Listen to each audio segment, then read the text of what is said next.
Hey guys, Roush from the HID Factory again, and today I have this 2018 Ford Roush F150.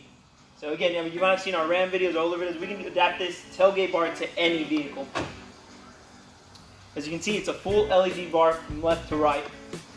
When you go ahead and apply your brakes, it also illuminates even brighter to let the car behind you know that, hey, I'm stopping. Another cool, awesome feature about this taillight bar is its sequential turn signals. So when you're turning to the left, it sequences and pushes the light out to the left, informing people of your left turn.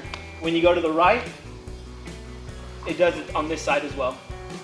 Another great feature about this, one of my favorite features, is the reverse light. So we're going to turn on the car and show you that right now. That's your reverse light. Unlike just your regular LED or halogen reverse light, this actually gives you a beam of light, a full spectrum of light on the road. It's a brand new product we have here. Again, most people aren't able to adapt these to newer vehicles. We've done our research. We've trial and errored very much with this vehicle, but we got it done. Everything's working as it should. 2018, latest vehicle, latest technology. Any other questions you guys have, we're online at thehidfactory.com. If you want to watch my videos, we're on YouTube. Click it, subscribe, like, and also, as always, we have everything on our Facebook. Anything you see here, we upload. We got pictures. Any other questions or concerns you guys have, call us up. We're here Monday through Friday, 10 a.m. to 5 p.m. Thank you again, guys.